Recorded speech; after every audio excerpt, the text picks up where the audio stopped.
You might also know him from performances with Mr. Cleto Rodriguez, who did, and they both do laugh out loud comedy. Is that right, George?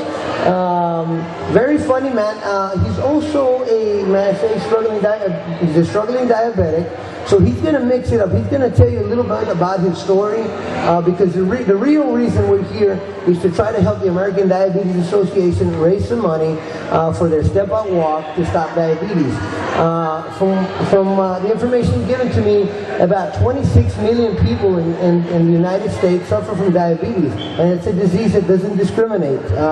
If you look at me and Tammy's 112 pounds and I'm 300 pounds, and I've never been stricken with anything like that. In fact, I'm healthy as a hog. But we're going to get comedian George Hollywood Lopez. George Lopez. That was supposed to be fun. No? Okay, we're going to get George Hollywood Oh, wait a minute. No? What's your name again? No. George Hollywood Perez.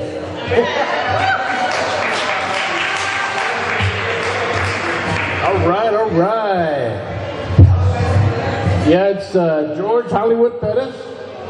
And first of all, I want to bring out my serious side, because everybody's always known me as Hollywood. Well, today, I'm one of you guys.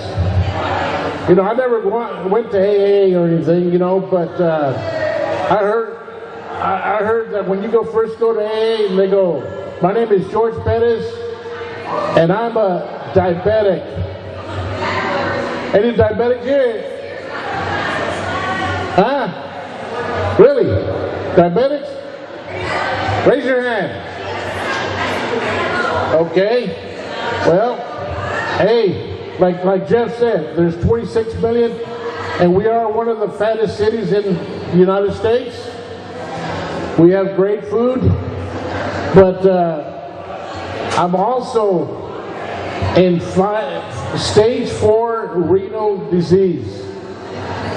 My kidneys are running at 20%, guys.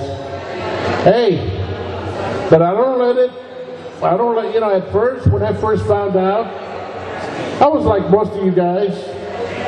You probably didn't listen to your doctor.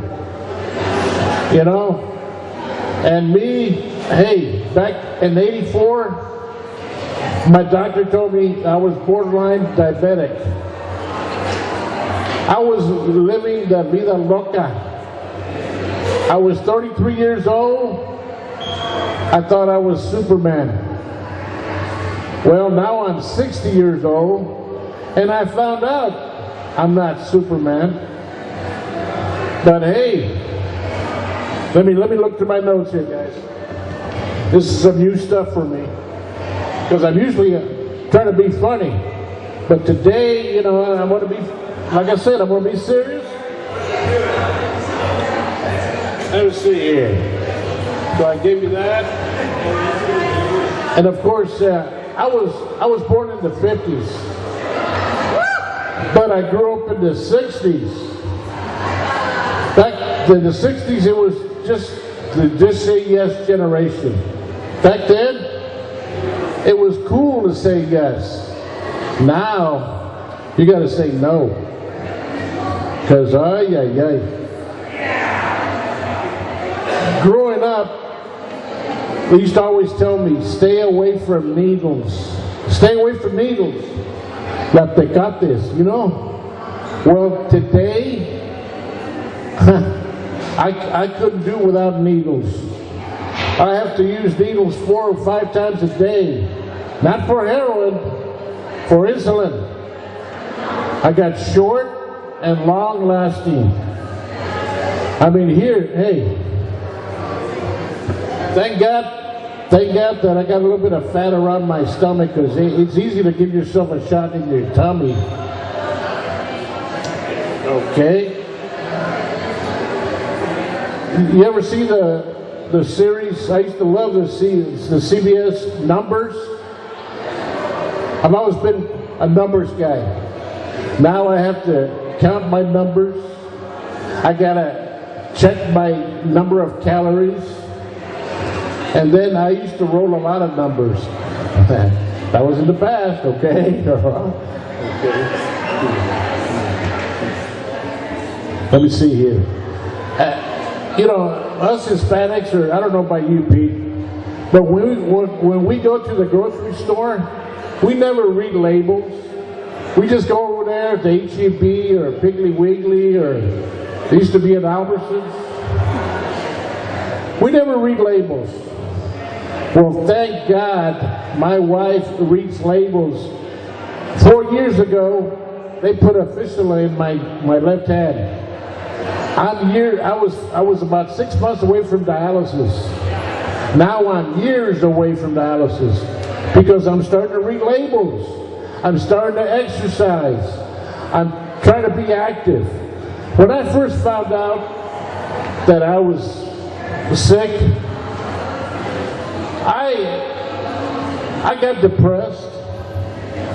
I went through, you know, your peaks and valleys.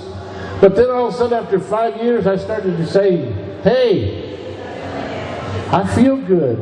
And so I started exercising, and I got back into comedy, and 3 years later, they're proclaiming me as the #1 promoter in San Antonio right now.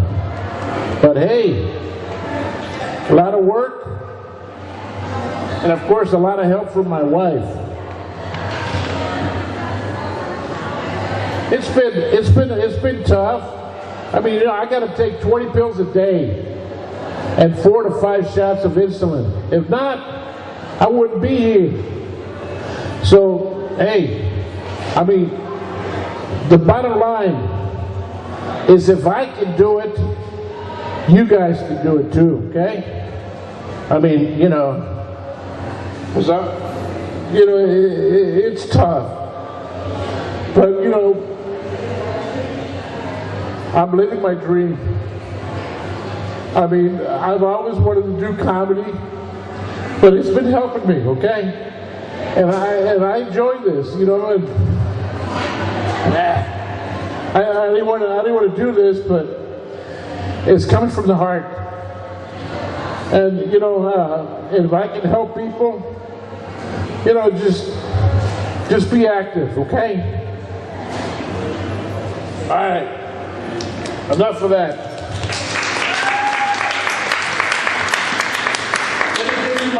Let me give you my funny side now. Hold on. Sad. My mom told me there'd be days like this.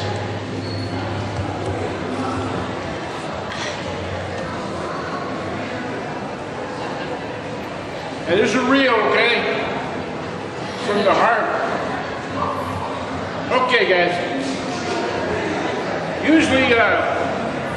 Usually when I start my shows, I got the theme from Peter Gunn, because I'm a Blues Brother disciple. You know, there was Jake, and there was Elwood. Well, I'm Hollywood. And they were also in the mission from God to make you guys laugh. Well, they had 11 days. I only got about 10, 15 minutes, okay? So, I'm gonna tell you a little bit about myself. The name is George. Yeah, I'm retired. But I used to be a wise guy. That's why I'm in the shape I'm in now. The only way I can describe myself, you ever guys see the movie Goodfellas? How about The Sopranos? I was a good fella. That's why I'm paying the price now, okay? I was living the vida loca. Like I said, I thought I was Superman. Well, Well, what's that, sir? Okay. So, let me see here. My last job before I retired, I used to be a door-to-door salesman. That's not a real good title to have, so I came up with the title of florologist. People are saying, what the hell's a florologist? Well, study floors. I had all kind of floors. Cement, hardwood, linoleum. Oh, I knew floors. Matter of fact, I got 2 degrees, one in carpetology, the other one in dustology from We Suck You. I can't tell you too much about my day job because, well, the process in the house. Yes, I used to be called a stay-at-home husband, but I came up with a new term. I'm a chore whore. People say, what? What is a chore whore? Well, somebody got to do the dishes. Somebody has to do the lawn. You know? I love it when my wife is playing the piano to the theme song of The Godfather. It makes me feel like a dishwasher at Paisanos. Now, one of the benefits of being a chore whore, I get to sleep with the boss. Bada bing, bada boom.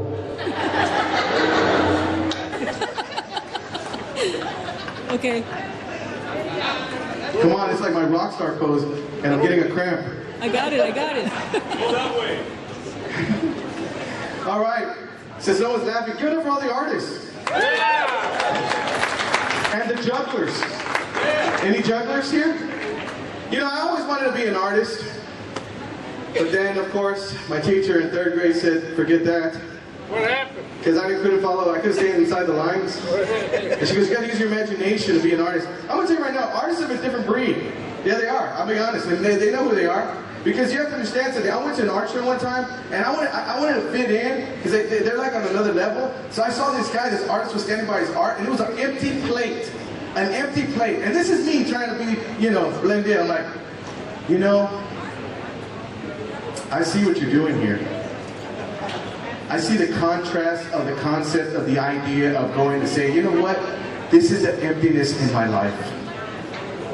I go, what made you paint this empty plate? You know what he said? I was hungry. Why don't you put some food on it, Hoss? You know what I'm saying? Come on. Guys, give it up for the artists. Thank you. Appreciate it. Oh man, whenever it's something doesn't go well, I'm saying give it up for the artists all night long. But only got 10 minutes of this, so you know what I'm saying? If y'all want to move up and make you feel like a comedy club, that'll help me out a lot. If y'all want to just move up, there's no assigned seating.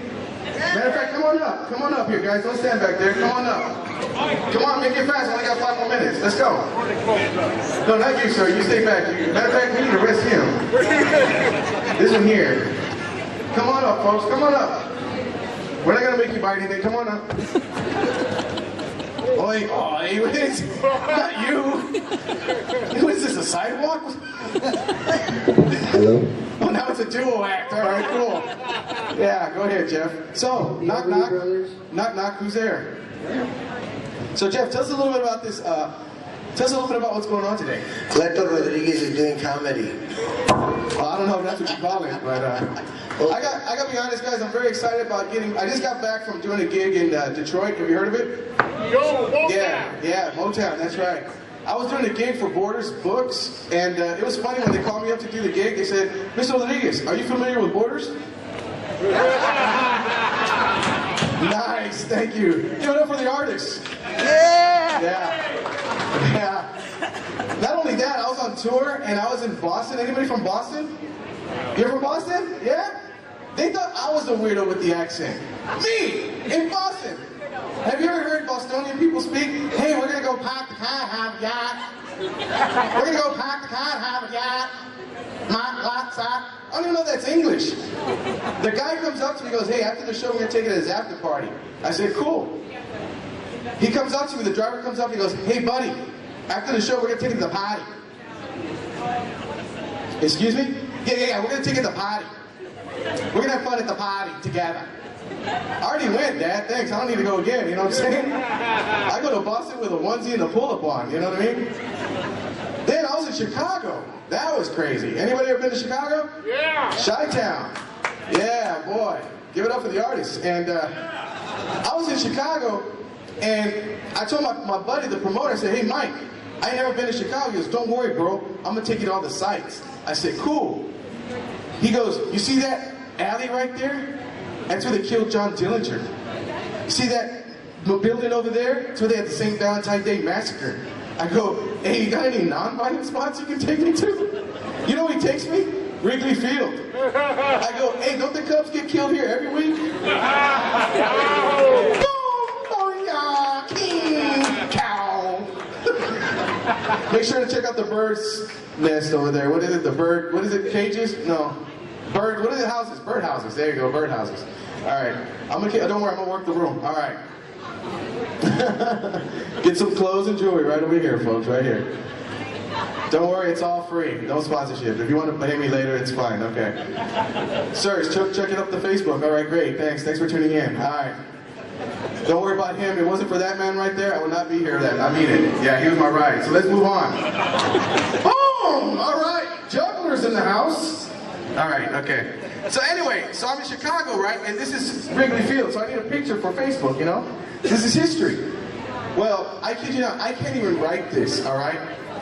I asked this gentleman, can you take our picture? He says, sure, no problem. As soon as he takes the picture, he gives me the camera back, and this is what he says. Y'all make a lovely couple. And I look at him, I go, it's not like that, Dad, thanks. I turn around, on the marquee, it says, Gay Olympics tonight at 7:30. And there I am with a picture of my friend Mike. All right. Okay, yeah. All right. So anyway, Jay Castillo in the house, everybody give it a round right there. Jay Castillo and his duo, the third one called in. He's sick, all right. So anyway, are these waters for me? No, they've been there. No, they're not. They're for the band? Wow, how nice and generous. All right, good. That's all help. Oh, man. Come on in. Can I get you anything? Coffee, tea, a watch? I mean, this started about 30 minutes ago. Where y'all been? All right, come on in, folks. Come on in. Please check out the art in the back. Oh, jeez, how much time? I feel like my career's going backwards. It's kind of neat how things work out, right? 1 minute I'm performing in Vegas at the MGM Grand, then at the Mandalay Bay the following week, this afternoon. Right, boy. Man, I'm blowing up! My career's on fire! I gotta make this quick, folks, because my kids are in the car. I'm just kidding, they're in the balloon bounce. That is for this function, right? Because I just want to get in there. I'll tell them I'll be back.